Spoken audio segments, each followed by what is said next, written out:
Perjalanan dari pusat kota Tanjung Redep membawa 16 wartawan asal Samarinda menuju Kampung Maluang, Jalan Poros Tanjung Batu, RT 3, Kecamatan Gunung Tabur, Kabupaten Berau. Ternyata dalam diam Kampung Maluang, Gunung Tabur terpahat kisah luar biasa tentang perempuan, kain, dan keteguhan hati. Dialah Ibu Putri Arafah, seorang ibu rumah tangga yang pernah terpuruk karena COVID-19, namun bangkit dan menorehkan namanya di peta simbol budaya atau wastra nasional melalui batik karya cintanya. Dari sebuah cincin kawin yang digadaikan, kini mengukir omset hingga 150 juta rupiah per bulan, yang semua berawal dari sisa kain limbah pelatihan membatik dan satu keputusan penting, tidak menyerah. Menurut Putri Arafah dan anaknya mulai membatik dan memasarkan karyanya secara daring, namun gagal berkali-kali, tapi ia pun tidak mundur. Ia menjual cincin kawinnya seharga 3 juta rupiah dan membeli batik secara online dari Solo dan kembali mencoba. Kecintaannya pada alam Berau dan sungai-sungai Kalimantan Timur ia wujudkan dalam motif batik. Ia menyebutnya goresan cerita cinta, karena setiap lembar kainnya memuat kisah, rasa, dan harapan.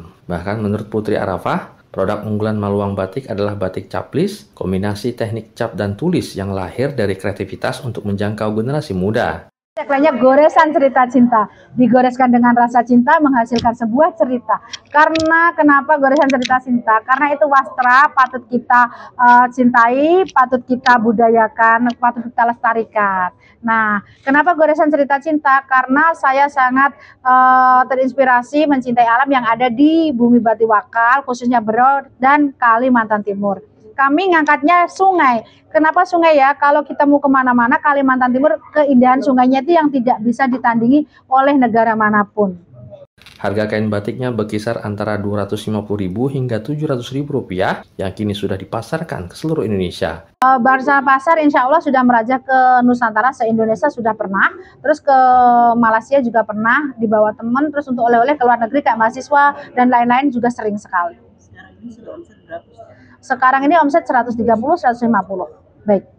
Dan setelah memulai, Putri Arafah mendaftar program pembinaan UMKM Bank Indonesia dan ia lolos kurasi dan mendapatkan pelatihan manajemen, pemasaran digital, hingga strategi bisnis. Yang kini dari awal hanya 3 juta, omsetnya melonjak menjadi 130 hingga 150 juta per bulannya, dengan 10 pekerja tetap dan produksi mencapai 400 lembar kain per bulan.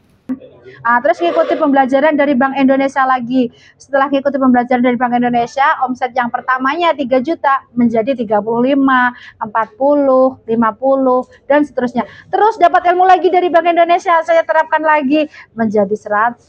Dapat lagi ilmu terbaru sama guru-guru yang terkenal, dapat 150. Seperti itu, Mas. Dan sekarang sudah ditagih. Sementara itu, Kepala Perwakilan Bank Indonesia Kalimantan Timur Budi Widihartanto menyebut Putri sebagai contoh sukses binaan BI karena memiliki mindset bertumbuh dan bertekad kuat. Menurut Budi, program BI tidak hanya melatih keterampilan teknis, tetapi juga mengajarkan kedisiplinan dan strategi segmen pasar dari kalangan bawah, menengah, hingga premium. Penetrasi ya, di mana? Karena kan ada yang mungkin untuk skala lapisan masyarakat yang kemampuannya mungkin agak di bawah, ada yang di tengah, ada juga di atas. Nah, tentunya ini punya segmentasi yang berbeda. Kalau yang atas mungkin batik tulisnya lebih heavy ya, lebih banyak gitu. Tapi kalau yang di level tengah ya campuran, nah, antara batik tulis dengan batik istilahnya cap gitu ya, dan apalagi yang di bawah gitu ya. Nah, tentunya ini merupakan upaya untuk bagaimana meningkatkan omset agar UMKM yang kita bina itu naik kelas gitu ya. Kini Putri Arafah tidak hanya berjualan batik, namun ia menjadi inspirasi banyak perempuan, pengrajin, dan UMKM lain yang mimpinya pun tak berhenti.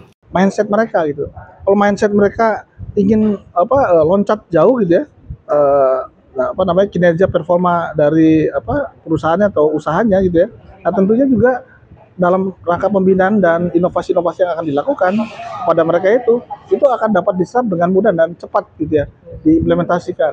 Nah, tapi kalau yang mohon maaf ya, yang mindsetnya ya biasa-biasa ya, kurang motivasi yang tinggi, kita pun pada saat tahap kurasi udah gak lolos dijadikan binaan Bank Indonesia. Jadi saat ini Maluang Batik memiliki 10 pekerja tetap yang masing-masing memiliki keahlian khusus dari pengguntingan kain, pengecapan, pewarnaan, fiksasi, hingga penyetrikaan dan pengemasan. Dalam 1 bulan rumah produksi ini mampu menghasilkan 300 hingga 400 lembar kain batik tergantung pada volume pesanan. Bahkan beberapa produknya pernah dibawa oleh pelanggan oleh-oleh dari Malaysia dan negara lain guna memperkenalkan kekayaan wastra Kalimantan Timur ke dunia. RRI Rizky Multianta melaporkan.